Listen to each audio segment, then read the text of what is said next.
Intermediate దాకా స్కాలర్షిప్తో చదివాను. ఇప్పుడు కూడా అలాగే చదువుతున్నాను. పుస్తకాలకి కంప్యూటర్ ఫీజులకి డబ్బులు కావాల్సిందే కదా. ఒక్క నెలాగయ్యా, ఎట్టోగా అట్ట సర్ది పంపుతాను. పోయిన ఏడాది వానలు లేక కరువు వచ్చింది. రైతుల కాడ కూడా పైసలు లేవు. అప్పు పుట్టడమే కష్టమైంది. ఈ వారం 1000 రూపాయలైనా పంపించయ్యా. 2 పుస్తకాలన్నా కొంటాను. ఉంటాను.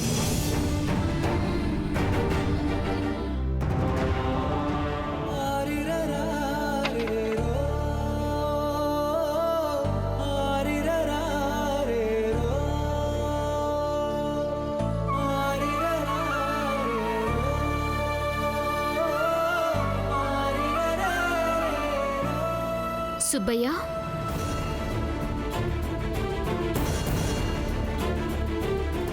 భూమి ఎప్పుడొచ్చావు? నువ్వు ఈడకెందుకు వచ్చినావు? ఎవరు ఫోన్లో? అది ఎవరో తెలుసున్న వాళ్ళు భూమి. సిగ్నల్ సరిగ్గా ఉంటాయని ఇక్కడికి వచ్చి మాట్లాడుతున్నాను. కళ్ళల్లో నీళ్లు తిరుగుతున్నాయంటే కన్నులతో మాట్లాడవనుకోవచ్చు.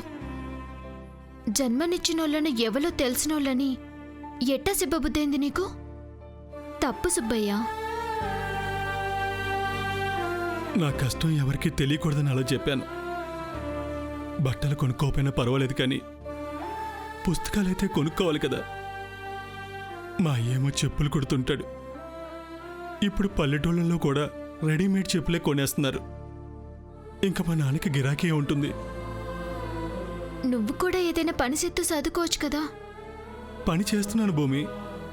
ఏ పనిని చెప్పాలా అని ఆగిపోయాను. పొద్దున్నే పేపర్లు వేస్తున్నాను. ఇంటింటికి వెళ్ళి పాల ప్యాకెట్లు వేసి కాలేజీకి వస్తున్నాను. రాత్రి ఫాస్ట్ ఫుడ్ సెంటర్లో పనిచేస్తున్నాను. ఆ డబ్బులు రాబట్టే చిన్న చిన్న ఫీజులు కడుతున్నాను. నలుగురు చిన్న చూపు చూడకుండా ఇలాంటి బట్టలు వేసుకుంటున్నాను.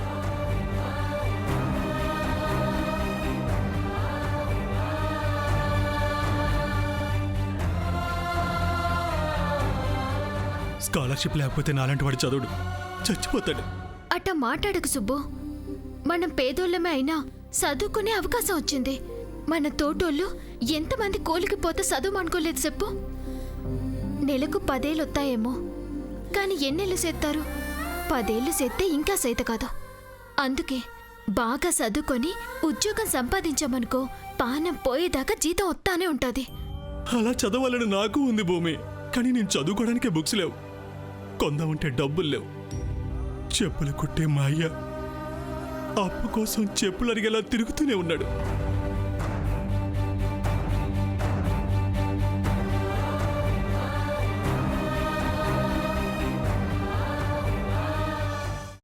అమ్మా, అలాంటి వాళ్ళది నిజమైన ప్రేమ కాదు, అది వ్యామోహం.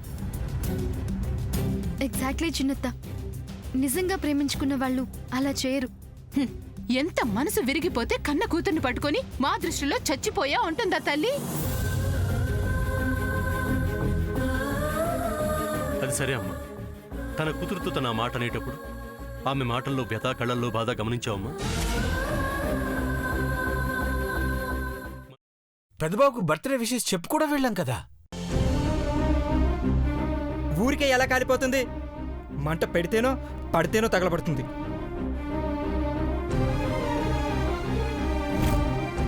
కరెక్ట్ చిన్నబాబు. నీకొచ్చినట్టే నాకు డౌట్ వచ్చింది.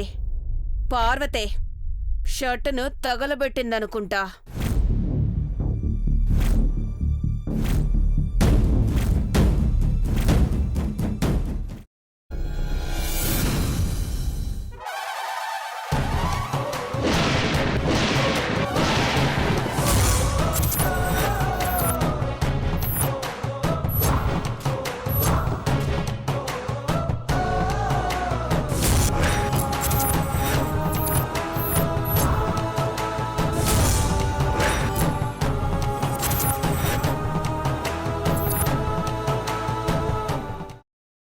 తర్వాత పొట్టు తీసేసి చాప్ చేసి పక్కన పెట్టుకోవాలి.